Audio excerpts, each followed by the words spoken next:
విశాఖ జగదాంబ జంక్షన్లో అగ్ని ప్రమాదం సంభవించింది. ఇండస్ ఆసుపత్రిలో మంటలు చెలరేగాయి. ఈ ఘటనతో రోగులు బయటికి పరుగులు తీశారు. ఫైర్ సిబ్బంది మంటలను ఆర్పుతున్నారు. ప్రస్తుతం ఏ విజువల్స్ మనం చూస్తున్నాం. సో ఇండస్ హాస్పిటల్ వద్ద ఫైర్ బ్రిగేడ్స్ కూడా అక్కడ చేరుకున్న పరిస్థితి మనం చూస్తున్నాం. సో ఎందుకు జరిగింది, అగ్ని ప్రమాదానికి గల కారణాలు ఏంటి అనేది ఇంకా తెలియాల్సి ఉన్న నేపథ్యం.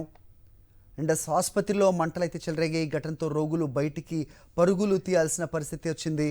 మరిన్ని అప్డేట్స్ మా కరెస్పాండెంట్ నరేష్ ఇస్తారు. నరేష్, చెప్పండి, ఏంటి ప్రస్తుతం అక్కడ పరిస్థితి? మరి విశాఖపట్నంలోని కేజీఎస్ సమీపంలో ఉన్న ఇండస్ ఆసుపత్రిలో ఆకస్మికంగా అగ్ని ప్రమాదం చోటు చేసుకుంది. ఇండస్ హాస్పిటల్ ఉన్న 2వ ఫ్లోర్ లో అగ్ని ప్రమాదం చోటు చేసినట్లుగా అధికారులు గుర్తించారు. అందులో భాగంగానే వెంటనే సంఘటన స్థలానికి అగ్నిమాపక శాఖ చేరుకుంది. మంటలు ఆపే ప్రయత్నం చేస్తున్నారు. కాకపోతే అది ఒక ఎమర్జెన్సీ వార్డు కావడం, అదేవిధంగా 2వ ఫ్లోర్ లో ఉన్న ఆపరేషన్ థియేటర్ లో మొట్టమొదటిగా అగ్ని ప్రమాదం చోటు చేసినట్లుగా అధికారులు ఒక అంచనాకు వచ్చారు. ఆ ప్రమాద స్థానానికి ఇప్పటికే పోలీస్ కమిషనర్ రవిశంకర్ ఐనార్ కూడా చేరుకోవడం జరిగింది. అది దీనికి సంబంధించి ఒక్కసారిగా అగ్ని ప్రమాదం చోటు చేసుకుంటూ మంటలు ఎగిసిపట్టడంతో పొగ చుట్టూ మొత్తం కూడా పొగ కమ్మేయడం, మరోవైపు హాస్పిటల్ సంబంధించి మొత్తం గ్లాస్ డోర్స్ ఉండడంతో వాటిని పగలగొట్టి బయటికి పరుగు తీసిన పరిస్థితి మనం విజువల్స్ లో చూస్తున్నాం. అదేవిధంగా రెస్క్యూ ఆపరేషన్ కూడా వెంటనే అధికారులు చేపట్టారు.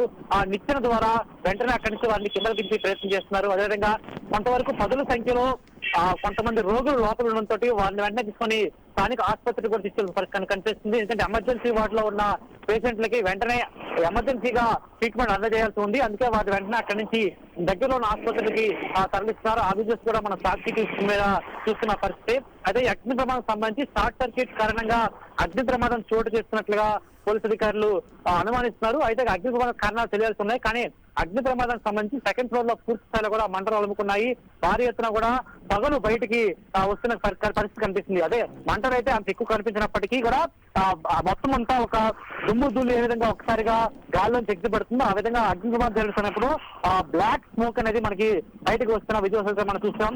అగ్ని ప్రమాదం సంబంధించి అయితే మాత్రం భారీ ఎత్తున కూడా అగ్ని లోపల మంటలు మాత్రం ఎగ్గిపడుతున్నాయని రోగులు బయటికి పరుగు తీస్తున్న పరిస్థితి కనిపిస్తుంది. ఇంకా దీనికి సంబంధించి అగ్నిమాపక శాఖ 4 వైపుల నుంచి మంటల్ని అదుపు చేయడానికి అయితే చూస్తున్నారు. ఎందుకంటే ఒక ఎమర్జెన్సీ వార్డు, అదేవిధంగా పైన 2nd ఫ్లోర్ నుంచి కింద 1st ఫ్లోర్ కూడా మంటలు అలుముకునే అవకాశం ఉందని మొత్తం స్టైర్స్ నుంచి అంటే మొత్తం బయటికి లిఫ్ట్ మార్గం మూసివేయబడింది. అదేవిధంగా మెట్ల మార్గం నుంచి కిందకి దిగుతామన్నా సరే మంటలు మొత్తం బయటికి ఎగిసిపడడంతో మెట్ల మార్గాన్ని కూడా ఎవరు ఉపయోగించుకోలేని పరిస్థితి ఉంది. అందుకే వారిని అద్దాలు పగలగొట్టి అక్కడి నుంచి అగ్నిమాపక శాఖ అధికారులు నిచ్చెనను ఉపయోగించి బయటికి తీసుకొస్తున్న సిచ్యువేషన్ అయితే మనం సాక్షి చూస్తున్నాం. ఇంకా వెంటనే ఎమర్జెన్సీగా అధికారులు అంతా కూడా అప్రమత్తమయ్యి వారిని బయటకు తీసుకు ప్రయత్నం చేస్తున్నారు. ఎంతమంది రోగులు లోపల ఇరుక్కుపోయే అవకాశం ఉంది. ఇప్పటివరకైతే మేనేజ్మెంట్ చెప్పిన ప్రకారం ఎవరికి ఎటువంటి ప్రాణహాని లేదని చెప్తున్నారు. అయితే ఈ పొగ కారణంగా లోపల ఎవరైనా రోగులు ఇరుక్కుపోయినట్లయితే వారికి కొంతవరకు ఊపిరి ఆడకపోయే అవకాశం ఉంది. ఎందుకంటే చాలా వరకు కూడా బ్రీత్ సంబంధించిన ఇబ్బంది వచ్చే అవకాశం ఉంది. అందుకే అలాంటి వారికి ఆక్సిజన్ అందజేయడం కూడా వెంటనే ఆక్సిజన్ సిలిండర్స్ కూడా సంఘటన స్థలానికి తీసుకొస్తున్నారు. ఒకవైపు స్మోక్ సంబంధించిన స్మోక్ కంట్రోల్ చేయడం, మరోవైపు స్మోక్ తో పాటు ఏదైతే కూల్ ఫోమ్ ని ఉపయోగించి వెంటనే అక్కడ మంటలు అదుపు చేయడానికి ఫోమ్ యంత్రాలు కూడా అగ్నిమాపక శాఖ అధికారులు తీసుకొచ్చే ప్రయత్నం చేస్తున్నారు. ప్రస్తుతం సంఘటన స్థలంలో 3 ఫైర్ ఇంజిన్లు ఉన్నాయి.